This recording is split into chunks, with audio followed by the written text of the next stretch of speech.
Hi everyone, welcome back to DGMZ, Diwan-e-Ghalib, Meri Zubani. To all our returning viewers, we are very happy you could join us again. And to the new viewers, we are delighted you discovered the podcast and decided to tune in for the first time. Now, if you were with me in the previous episode, you know that currently we are going through Ghazal 25 from Diwan-e-Ghalib, Pae-Nazr-e-Karam, Tohfaa Sharm-e-Naa-Rasaai ka. We have already completed 4 couplets. They are posted. Today we are going to pick up the 5th couplet. As always, I'm going to read the couplet first and then we are going to get into the keywords, impressions, concepts, etc. So this is how it goes. Tamanna-e-Zabaan Tamanna-e-Zabaan mahw-e-sipas-e-be-zabaani hai. तमन्ना-ए-ज़बां महव-ए-सिपास-ए-बे-ज़बानी है, मिटा जिससे तकाज़ा शिकवा-ए-बे-दस्त-ओ-पाई का. Let's do a quick approximate translation. First line, तमन्ना-ए-ज़बां महव-ए-सिपास-ए-बे-ज़बानी है. The desire and longing of the tongue is absorbed, is involved in giving thanks to the tonguelessness. Second line, मिटा जिससे तकाज़ा शिकवा-ए-बे-दस्त-ओ-पाई का, through which was erased or eliminated the demand to complain about footlessness, handlessness. Actually, handlessness and footlessness. So, that is the approximate translation, and as many times we have encountered in the past, the approximate translation sounds a little strange, right? And we hope that post the impression it will make more sense. Now, we are going to pick up the keywords. This couplet has quite a few, so let's get on with it. First line, तमन्ना-ए-ज़बां महव-ए-सिपास-ए-बे-ज़बानी है. Tamanna, beautiful word. We still use it in our daily vocabulary today. The word translates to a wish, a desire, sometimes a request, right? An inclination to do something. That is what tamanna is. इस पर John Elia का शेर, हमारी ही तमन्ना क्यों करो तुम, हमारी ही तमन्ना क्यों करो तुम, तुम्हारी तमन्ना क्यों करें हम. Beautiful couplet. The $1,000,000 question, right? So the approximate translation is, why should you wish for me and me alone? Why should I wish for you and you alone? Mirza Ghalib का शेर, खुश होते हैं पर वस्ल में यूं मर नहीं जाते, खुश होते हैं पर वस्ल में यूं मर नहीं जाते, आई शबे हिजरा की तमन्ना मेरे आगे. True Ghalib style, right? The approximate translation is, yes, indeed, one feels very joyful and one feels very happy and satisfied during the phase of union, right? But you don't feel happy enough or joyous enough to die of happiness during the phase of union, because there comes in front of you that long experienced desire of being in separation. Even while you're going through the phase of union, there comes a desire to be in separation once again in front of you. Shakeel Badaun का ये शेर, उनका जिक्र उनकी तमन्ना उनकी याद, उनका जिक्र उनकी तमन्ना उनकी याद, वक्त कितना कीमती है आजकल.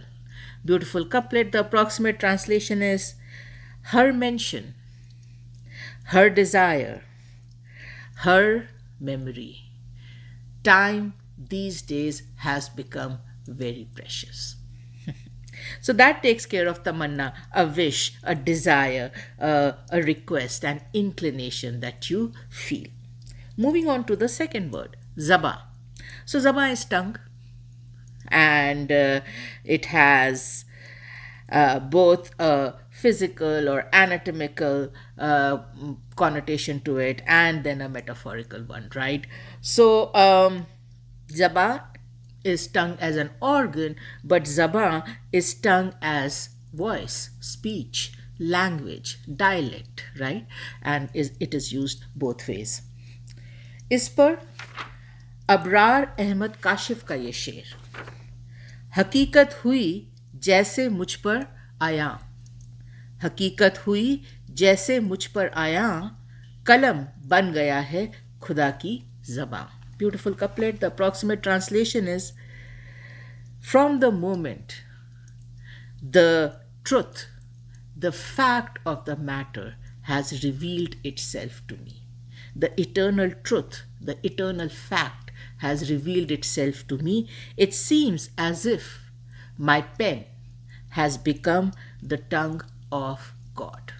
So now what I'm writing is almost as if it is coming straight from God's own mouth. Aate hai gap se, right? Now, इस पर एक और शेर बहुत प्यारा, शेख इब्राहिम ज़ौक़ का, हक ने तुझको एक ज़बां दी और दिए हैं कान दो, हक ने तुझको एक ज़बां दी और दिए हैं कान दो, इसके ये मानी कहे एक और सुने इंसान दो. Beautiful couplet. The approximate translation is, the Almighty has given you one tongue and 2 ears. There is a reason for that, and the reason is that you should say one thing and listen to two always. That should be the ratio between what you say and what you listen. Moving on to mahw. So mahw is an interesting word used a lot in Urdu poetry. What it means is getting totally engrossed in something, getting totally absorbed in something, getting so involved in something that you almost erase yourself, right? That is the extent of involvement, that is the extent of absorbing that happens. So anything with which you are mahw means that you are totally absorbed in it. You totally lost yourself in it. Moving on to the next word, mahw. This translates to being absorbed in something, being consumed by something, being totally lost in something. इस पर गालिब का ही शेर, तमाशा की ए महवे आईनादारी, तुझे किस तमन्ना से हम देखते हैं. A spectacle it is that, oh, you absorbed in mirror holding or mirror beholding, with what longing we look at you. The comparison is between the beloved, totally lost in her reflection in the mirror, while the lover, totally lost and absorbed in looking at the beloved, totally lost in her reflection in the mirror. True Ghalib style. And then Ahmad Faraz का ये शेर, मुझे भी ढूंढ कभी महवे आईनादारी, मैं तेरा अक्स हूँ लेकिन तुझे दिखाई ना दूँ. Same vibe. The approximate translation is, someday search for me too, oh you who is so engrossed in your reflection in the mirror. After all, I am your reflection too. It's just that you are not aware of it. It is just that you do not see it that way. But I am also your reflection. So the way you get lost in your reflection in the mirror, get lost in looking at me too. So that takes care of mahw. Moving on to sipas. Mahw-e-sipas, right? So sipas is a feeling of gratefulness, a feeling of thankfulness, a feeling of appreciation. Now इस पे मिर्ज़ा गालिब का शेर, कीजिए बयां सरूरे तपे गम कहाँ तलक, कीजिए बयां सरूरे तपे गम कहाँ तलक, हर मुंह मेरे बदन पे ज़बाने सिपास है. For how long can I keep narrating the feeling of thankfulness for this heat that the grief exudes in me? After all, every hair on my body is almost like a tongue that is absorbed in thanksgiving, that is absorbed in thankfulness. So, from my head to my toe, I am exuding thankfulness for the heat, the torment, right? This grief creates in me due to unrequited love. सिपास पे ही अमीर इमाम का ये शेर, अब तुम सिपास नामाए शमशीर लिख चुके, अब तुम सिपास नामाए शमशीर लिख चुके, अब दास्ताने लाशाए बेसर लिखेंगे हम. Very interesting. The approximate translation is, now you are done writing the scroll of thanks to the sword. Now, my dear beloved, you are done articulating the thanks for the sword. It is my turn to write the story of the headless dead body. So, you have beheaded me and you have offered your thanks to the sword. Now it is my turn to write the story of this headless body of mine. So that is sipas, right? Feeling of thankfulness, feeling of gratefulness. Moving on to taqaza. Taqaza is a demand, not just any demand, more specifically a pressing demand, a pressing request. There is an urgency to it. There is a insistence to it, right? So that is taqaza. इस पे असरारुल हक मजाज का ये शेर, मुझको ये आरजू वो उठाए नकाब खुद, मुझको ये आरजू वो उठाए नकाब खुद, उनको ये इंतज़ार तकाजा करे कोई. Beautiful couplet. The approximate translation is, I harbored a desire that she should lift her veil of her own accord, by her own motivation. And she at her end was waiting that someone would make a demand for her to lift her veil. जिगर मुरादाबादी का ये शेर, तेरी महफिल तेरे जलवे फिर तकाजा क्या ज़रूर, तेरी महफिल तेरे जलवे फिर तकाजा क्या ज़रूर, ले उठा जाता हूँ जालिम, ले चला जाता हूँ मैं. Approximate translation is, it's your party, it's your congregation, it's your glory and magnificence at display. There is no need to make an insistent demand. There is no need to do a taqaza, because I know this is your gathering. This is all about you. So, O merciless one, even before you demand of me, I'm going to just get up and leave this place. I'm going to just get up and leave this congregation. So don't worry about demanding it from me. I will do it of my own accord. That takes care of taqaza. Moving on to shikwaa. Shikwaa is a complaint, outright complaint. You're not happy about something, you're going to voice it.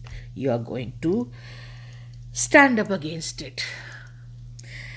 Complaint, reproach are the approximate translations for that. इस पे आलमा इकबाल का ये शेर, कुछ जो समझा मेरे शिकवे को तो रिजवा समझा. Beautiful couplet. कुछ जो समझा मेरे शिकवे को तो रिजवा समझा, मुझको जन्नत से निकाला हुआ इंसान समझा. Beautiful couplet. So the approximate translation is, if ever there was someone who understood my complaint, it was the angel Rizwa. And as we know, Angel Rizwa stands at the gates of heaven. So you encounter Angel Rizwa when you are dead and your soul is about to enter heaven. So Alma Iqbal says, the only person who got a slight understanding of my complaint was Angel Rizwa when I encountered him at the gates of heaven, because he was the only one who considered me as someone who has left heaven and come here. By extension, when the lover dies and has to leave the beloved and come to heaven, the lover is actually leaving his heaven behind with the beloved on earth. This heaven that he is entering, it doesn't hold any importance for the lover. For the lover, he has left his heaven behind with the beloved on earth. And now he's standing in front of Rizwan, the angel, and the angel is the only person who is able to understand that this guy has actually left heaven and come here. He is not the typical person who is coming here to enter heaven. Like I said, beautiful couplet.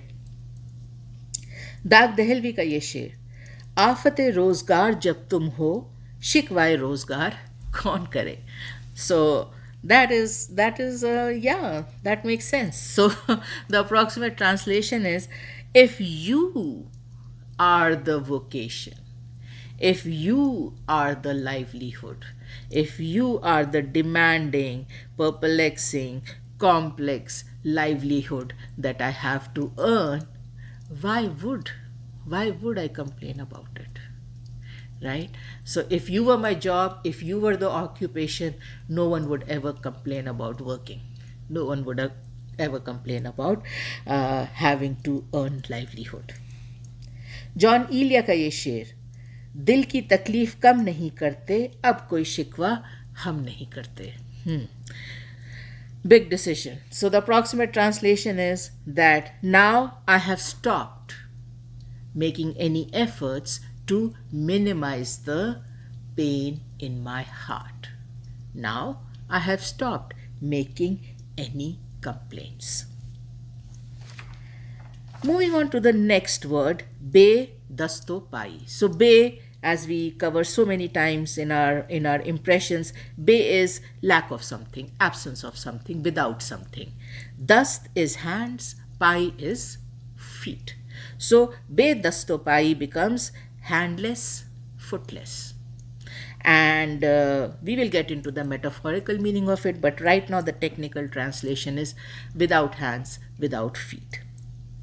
इस पे नू नारवी का बहुत प्यारा शेर, रहम उनको हाले गम पर आ गया, रहम उनको हाले गम पर आ गया, दिल करे बेदस्तो-पाई पर घमंड.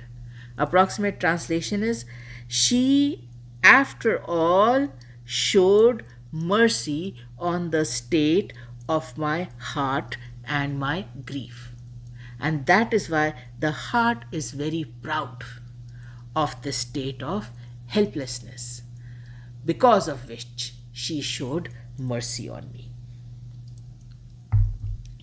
जावेद अख्तर का ये शेर, बेदस्तोपा हूँ आज तो इल्ज़ाम किसको दूँ, कल मैंने ही बुना था ये मेरा ही जाल है.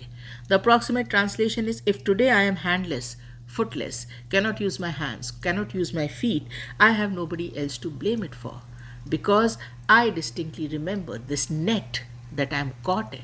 I am the one who crafted it back in time, and now I am caught in it myself. So that takes care of all the key words of Tamanna-e-Zabaan, mahw-e-sipas-e-be-zabaani hai, mita jisse taqaza, Shikwaa-e-be-Dast-o-Pai ka. Let's start building our impression. First line, Tamanna-e-Zabaan, mahw-e-sipas-e-be-zabaani hai.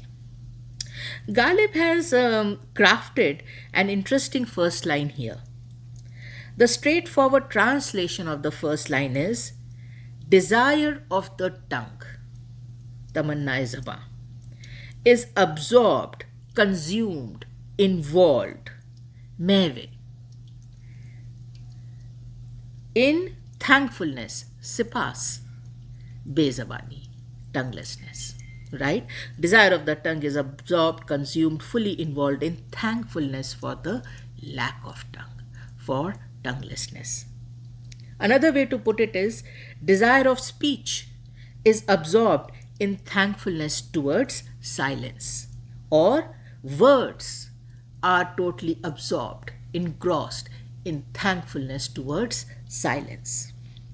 Now, even without getting into the why, who, how of this first line, just looking at this message itself, you get you get perplexed, right? It makes you start thinking. Why would the tongue be thankful for silence? Why would an arm feel thankful for lack of arm? Why would an ear feel thankful for lack of ear? Why would a leg feel thankful for lack of a leg? Right? That is the type of perplexing logic which is coming through. This is where one has to think: is there something better about the tonguelessness state vis-a-vis the tongue speaking? Is silence better than words? Uh, that is a very complicated question. Is silence better than words? So, what's so great about silence? Silence is defined as forbearance from speech or noise, absence of sound or noise, absence of mention. Silence in spirituality is often a metaphor for inner stillness. Such inner silence is not about the absence of sound. Instead, it is understood to bring one in contact with the divine, the ultimate reality, or one's own true self, one's own divine nature. In Christianity, there is the silence of contemplative prayer, such as centering prayer and Christian meditation. In Islam, there are the wisdom writings of the Sufis, who insist on the importance of finding silence within. In Buddhism, the descriptions of silence and allowing the mind to become silent are implied as a feature of spiritual enlightenment. In Hinduism, including the teachings of Advaita Vedanta and the many paths of yoga, teachers insist on the importance of silence, or maun, for inner growth. Ramana Maharishi, a revered Hindu sage, said, "The only language able to express the whole truth is silence." And lastly, in the Baha'i faith, Baha'u'llah said in words of wisdom, "The essence of true safety is to observe silence." So, definition of silence, how silence plays out in the spiritual world. Let's peek quickly into how silence plays out in the musical world. Music inherently depends on silence, in some form or another, to distinguish other periods of sound and allow dynamics, melodies, and rhythms to have greater impact. Musicians depend on silence. For example, most music scores feature rests, which denote periods of silence. In addition, silence in music can be seen as a time for contemplation. For musicians, silence has a special significance. Composer Eric Whitacre describes it as follows: "Silence has texture, it has gravity, it has weight, it's liquid. And I find even when I am conducting silences, I that have composed, I conduct them with rubato. Silence is this thing to be shaped. It's alive, and every note of rest I have written as a composer is designed to be performed that way, not just as a placeholder between sound, but as a living, breathing thing. For me, the silence is the principal building block to music, and it's the thing that makes it come to life." So that's how silence plays out in the musical world. Many of great acclaim, and knowledge have captured the power of silence. Rumi has so many quotes on it. In silence, there is eloquence. Silence is the language of God, it speaks to the soul. In the silence of love, you will find the spark of life. Let silence take you to the core of life. And silence is the language of the heart. All quotes by Rumi. This one is from Swami Sivananda. Silence is the language of God. And the last one by Leonardo da Vinci. Nothing strengthens authority so much as silence. So that is a little about the power of silence as it stands for itself, by itself. Let's move to a scenario where silence stands in contrast to speech. How does silence fare when compared to the vibrant, emotive, expressive, intuitive, and oh so powerful words? Can silence hold a candle in front of words? Well, on a normal day, a natural response to that question probably would be no. Because how am I supposed to express without words? Much will be left unsaid. Much will be left unheard. But while we are continuously leveraging words to express ourselves, there are instances where words fail us. Words are not enough. Words are not available. Words make expression worse and not better. And words have an impact that wasn't intended. These are the instances where speech is silver, silence is golden. While speaking can be valuable, sometimes remaining silent is even more precious, suggesting that thoughtful consideration should be given before speaking.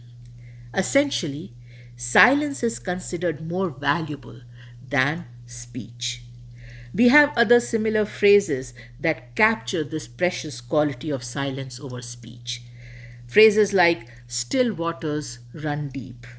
If a word be worth 1 shekel, silence is worth 2. Discourse is silver, silence is gold. Empty vessels make the most sound. And many more. Now, we have some interesting quotes about how silence fares in front of speech. William Shakespeare, the silence often of pure innocence persuades when speaking fails. Dalai Lama, silence is sometimes the best answer. Albert Hubbard, he who does not understand your silence will probably not understand your words. Mahatma Gandhi, speak only if it improves upon the silence. And then last one by Rabindranath Tagore, the water in a vessel is sparkling. The water in the sea is dark. The small truth has words which are clear. The great truth has great silence. So one can appreciate the fact that words indeed are priceless tools for expression. But there are needs, there are circumstances, there are predicaments where conversations are better done with silence than speech. So, sorry about that. Sorry about the sniffles. Okay. Now that we have spent a few minutes on silence, the power of silence, how silence contrasts or compares with speech, let's get back to our couplet or the first line. Here, Ghalib, the distressed lover, has been suffering because of his unrequited love for the beloved. This pain and suffering has been building up and pressurizing the lover to speak up about it. speak up against it to the beloved. Or, as the couplet puts it, the tongue of the lover has this intense desire to vocalize these feelings of injustice, unfairness, loss, defeat, misery, pain, anguish in front of the beloved. The lover cannot take it anymore. Something's got to give. He needs to let the beloved know how unfair and torturous her attitude is towards him. यहाँ पर फैज़ अहमद फैज़ का वो शेर, बोल की लब आज़ाद हैं तेरे, बोल की लब आज़ाद हैं तेरे, बोल ज़बां अब तक तेरी है. Approximate translation is, speak up, your words are free. Speak up, this tongue belongs to you still. So express. The longing of the tongue to speak up, Tamanna-e-Zabaan, is at its peak. And today, the lover, it seems, has finally decided to give in to this Tamanna-e-Zabaan, desire of the tongue to speak up. दाग दहलवी का शेर, ज़बान खार से निकली सदाए बिस्मिल्लाह, ज़बान खार से निकली सदाए बिस्मिल्लाह, जुनू को जब सरे शरीदा पर सवार किया. The approximate translation is, from the thorny tongue, from the prickly tongue, came out this sound of Bismillah. As we know, Bismillah is the name of Allah, which is used as invocation by Muslims at the beginning of a task. It is considered auspicious and is used before starting any task. So, from the thorny tongue emitted the sound of Bismillah when I let the frenzy of my love and passion rule my head. Right? When I let passion take reign, my thorny tongue started speaking up. The lover has indeed made a difficult decision today. This decision to complain, to speak up in front of the beloved, is actually in conflict and opposition to the lover's true nature. In Urdu poetry, the lover is not a crybaby. Is not a crybaby, even if it is justified to be one. He usually will not do that. Multiple reasons for that, right? And we cover one or the other every now and then. But yes, the thumb rule is the lover usually refrains from complaining to the beloved. इस पे अपने गालिब का बहुत प्यारा शेर है that captures this sentiment of a true lover. किसी को दे के दिल कोई नवा संजय फुगा क्यों हो, किसी को दे के दिल कोई नवा संजय फुगा क्यों हो, ना हो जब दिल ही सीने में तो फिर मुंह में ज़बां क्यों हो. Tonguelessness again. So the approximate translation is, now that I have given my heart to someone, why should there be a calculation, a track, a record of how many sighs, how many laments I am uttering? Why should I even bother to count them now that my heart is not within me? Because after all, if you don't have a heart, you don't need a tongue. And we cannot get into the impression of it, but it is a beautiful couplet with so much depth. But for today, just the translation that if there is no heart in you, you don't need a tongue. So the desire of the tongue and the decision of the lover are on their way to the beloved with their intention to speak up.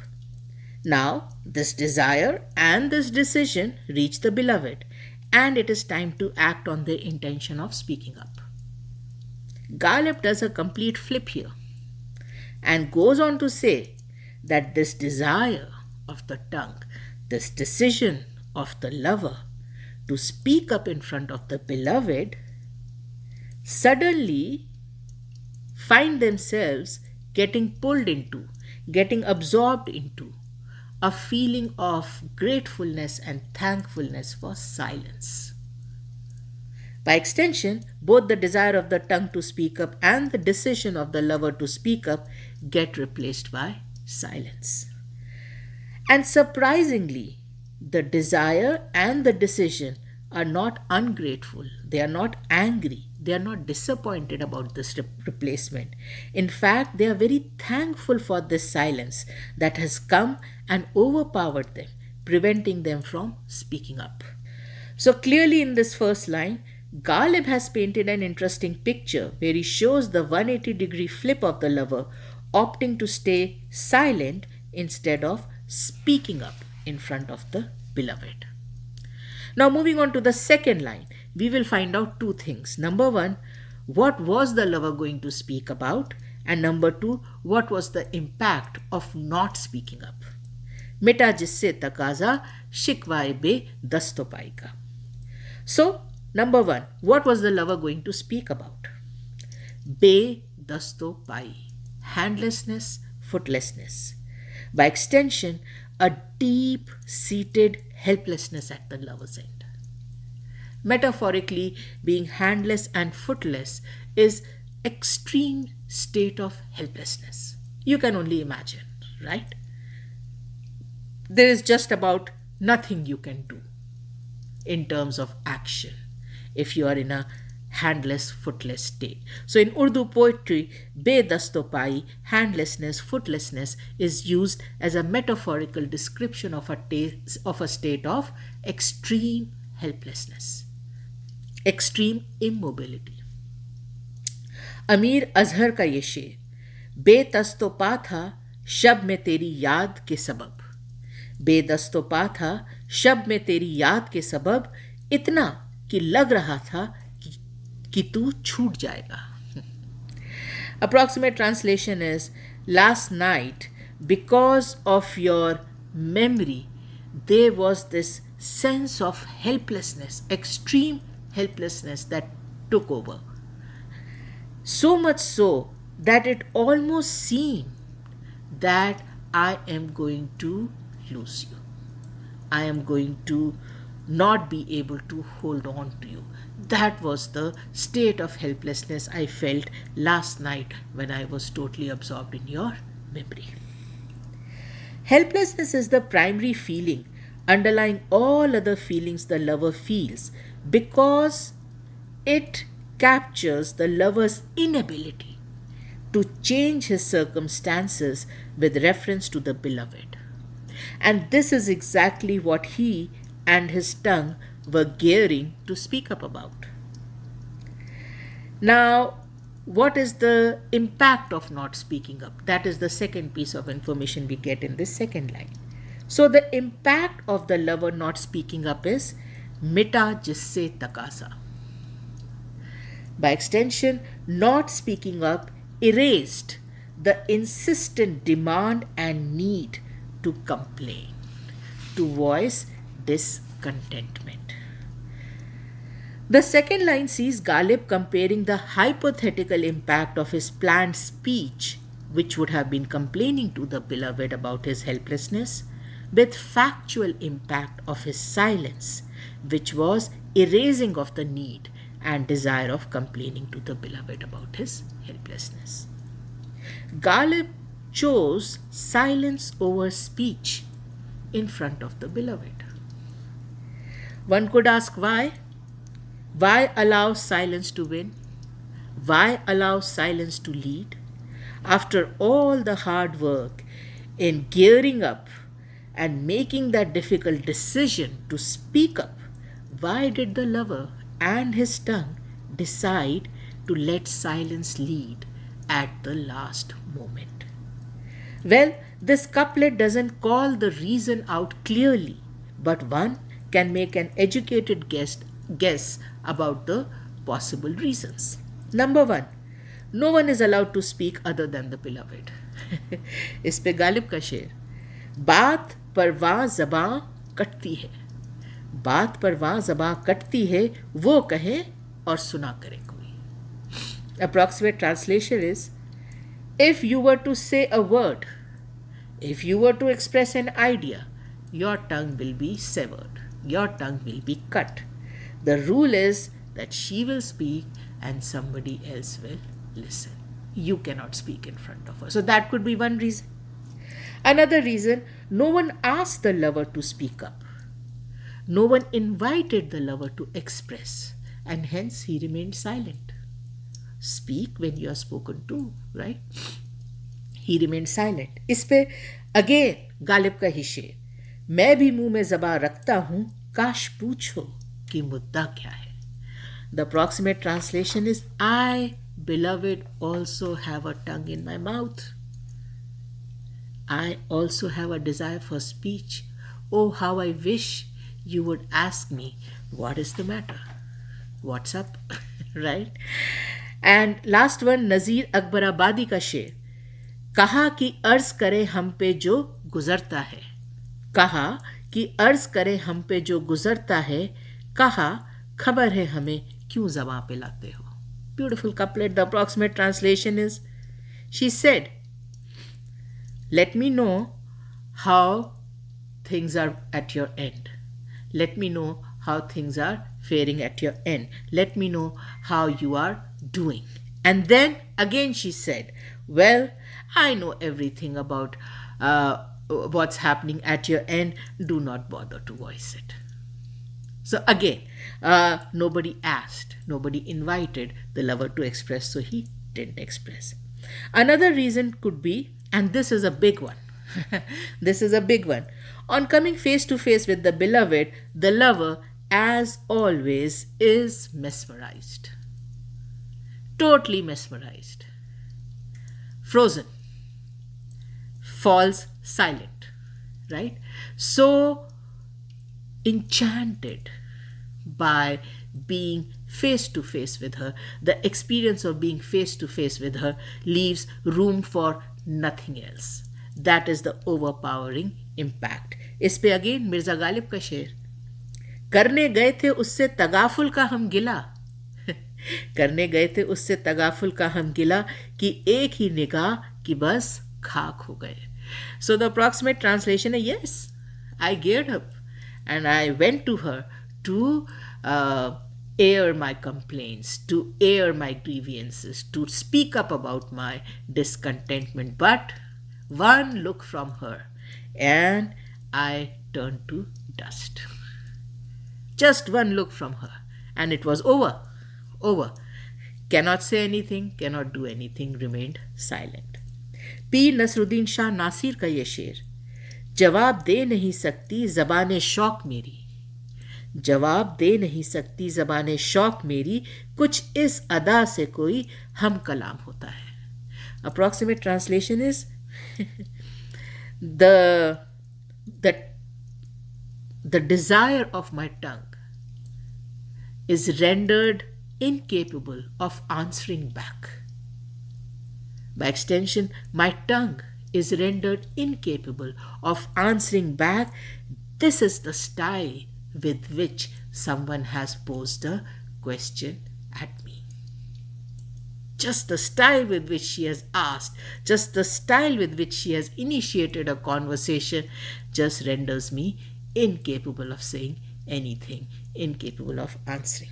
Bahadur Shah Zafar का शेर, हाल दिल क्यों कर करे अपना बयां अच्छी तरह.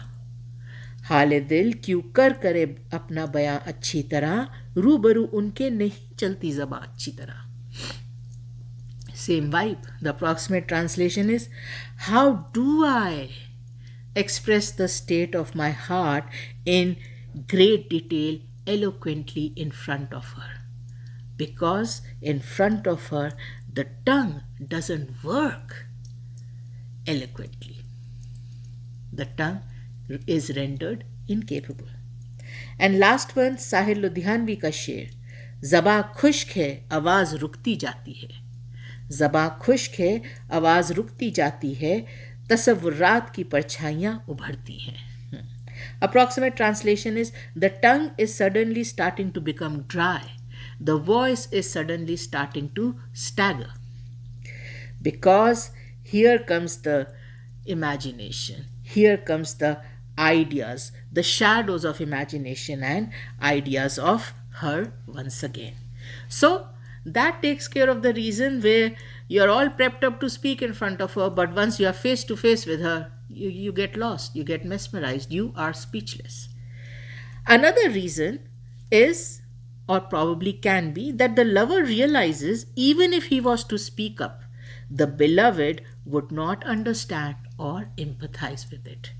गालिब का शेर, या रब वो ना समझे हैं ना समझेंगे मेरी बात, या रब वो ना समझे हैं ना समझेंगे मेरी बात, दे और दिल उनको जो ना दे मुझको जुबां और.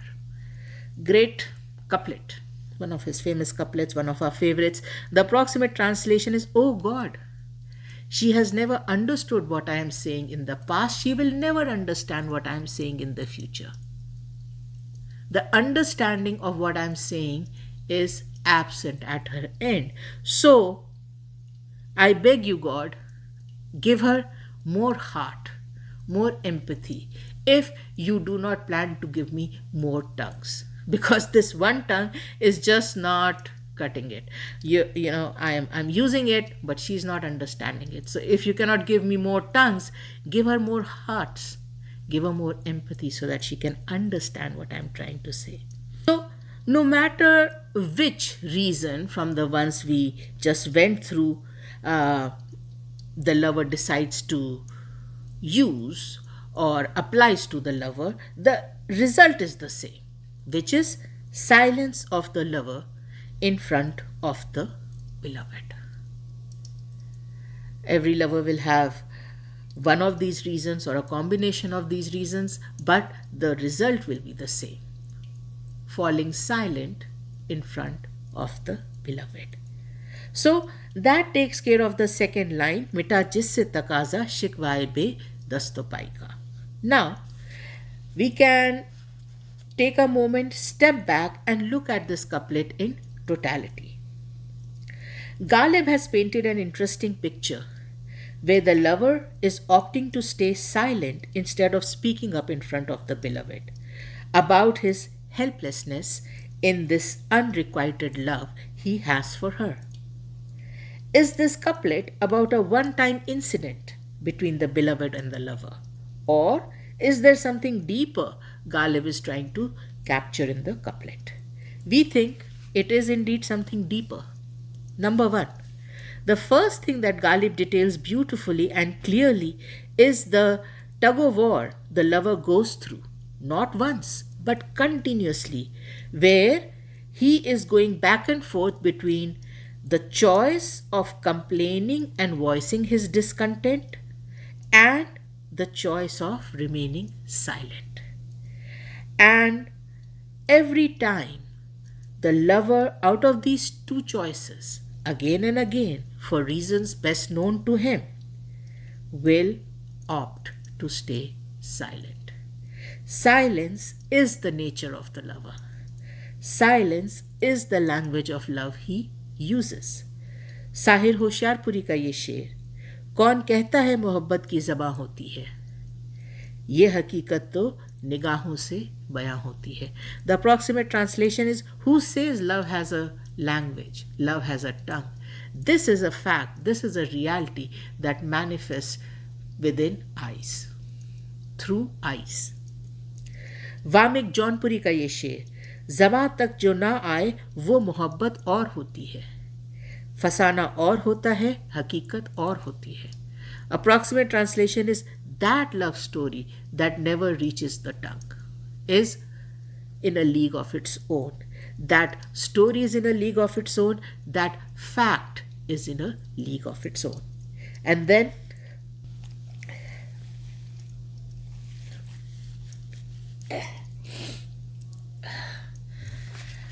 the second thing which we see in this couplet is that Ghalib beautifully captures how the lover exhibits true wisdom, true understanding, true strength when he discards speech and replaces it with silence. Ghalib the philosopher gives us both the conundrum and the key to it. So the conundrum is Tamanna-e-Zabaan versus Be-Zabaani. By extension, desire of tongue versus tonguelessness. By extension, speech versus silence. That is the conundrum. And the key to it is silence. Key to it is silence. And the third and last thing that Ghalib captures is he executes his responsibility very well in clarifying the specific circumstance where he has, as a lover, opted for silence over speech. And that specific circumstance is where the lover's speech would have been used to complain to the beloved, express discontent to the beloved, express, for the want of a better word, animosity towards the beloved for the helpless state she has put the lover in. As we all know, silence is not a foolproof solution for any and everything. True silence will give to its holder the wisdom and strength to use silence as a powerful tool and not as a weak excuse. The discernment and wisdom to differentiate between tool and excuse is critical.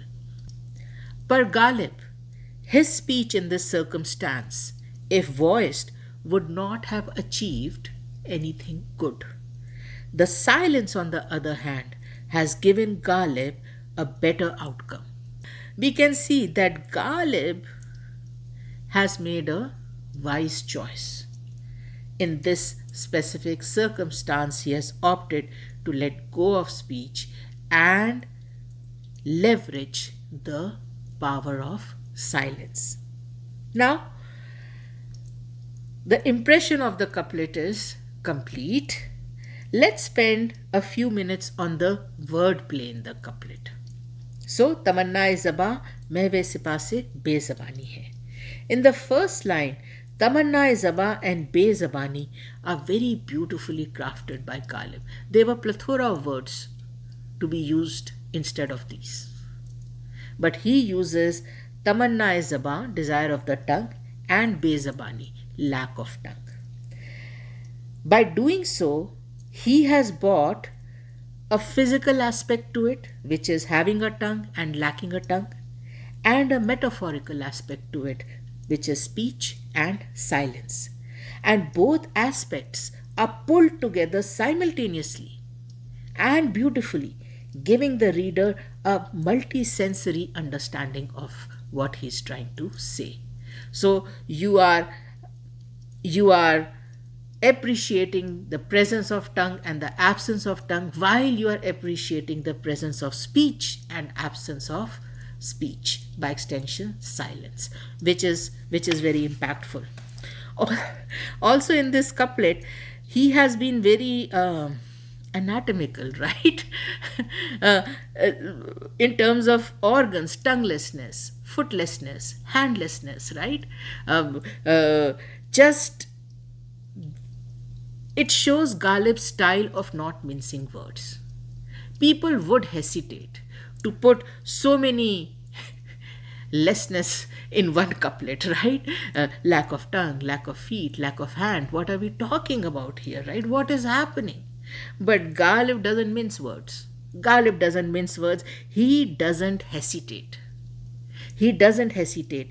It's not just about a body part being weak, a body part not functioning properly, a body part functioning at a suboptimal level. No skirting around the issue. Ghalib goes for the kill. He says no body part. Body part is absent. You do not have a tongue. You do not have legs. You do not have arms. Just to bring home the message in a very impactful way. And then the last thing. So, tonguelessness, handlessness, footlessness, right? Our natural reaction would be that a missing body part cannot usually lead to anything good.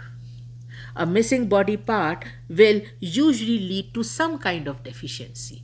Depending on which body part it is, the deficiency could be really severe and critical, and sometimes not as much. But you will be operating in a suboptimal deficient state.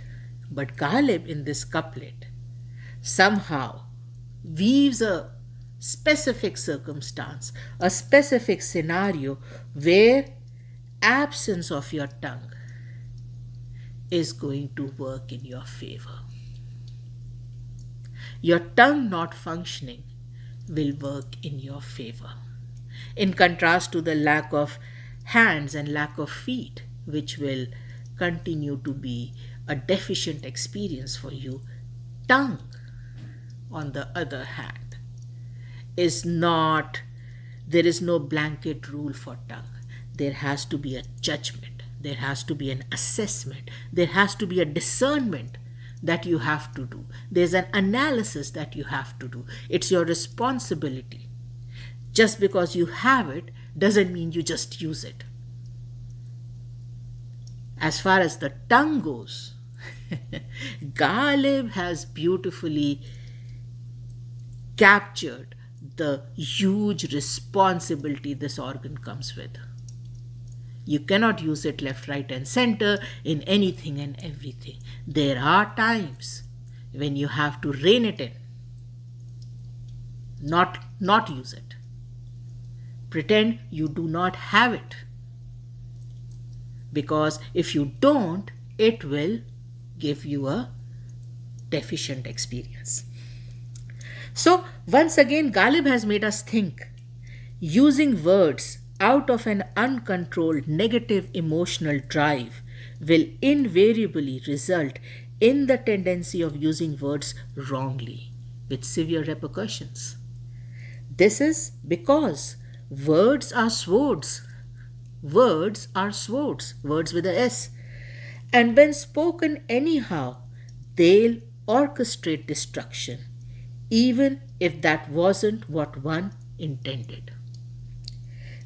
Ghalib in this couplet decides to keep the sword of words in its sheath because of his negative emotional state in front of the beloved. And by doing so, he avoids saying things he would probably regret later. Hence the extreme thankfulness. Mahw-e-sipas-e-be-zabaani. Extreme thankfulness of the tongue, by extension of the lover, towards silence. One can only continue to be amazed the way Ghalib weaves the day in, day out incidences of a lover's life with reference to his unrequited love for the beloved and mystical concepts. It is so amazing. First time when you read the couplet, it will come across as something as simple as, well, wanted to complain to the beloved, but then decided not to do so. And thankful that I didn't. But is it that simple? Is it that superficial? No, it is not. For the lover, for the wise lover, right? It is a huge analysis. It is a huge assessment. It is a temptation to speak up that he has to overcome every time when he opts for silence. These are not easy decisions. These are not easy things. They don't come naturally to us as human beings. And Ghalib always inspires you to do the difficult thing. To do the difficult thing, no matter how perplexing, no matter how disjointed it sounds, do the difficult thing, because that holds the key to the conundrum. So that brings us to the end of Tamanna-e-Zabaan mahw-e-sipas-e-be-zabaani hai, mita jisse taqaza Shikwaa-e-be-Dast-o-Pai ka. I hope you enjoyed the impression. As always, let us know via your comments how the impression sat with you. We are always very keen, very eager to hear your feedback. This was our first episode of 2025. So once again, a very happy new year to all of you. We had a video celebrating our 2024 achievements and wishing you a happy new year. If you did not get a chance to see it, please do. You will enjoy it, or so we think. Now, as always, for the new viewers, a strong recommendation: please go through the episode Introduction to TGMC, because that will give you a good insight into the motivation, into the inspiration behind this podcast. Now, I'm going to end this episode by sending a lot of love and light to all you dear viewers, and thanks for watching.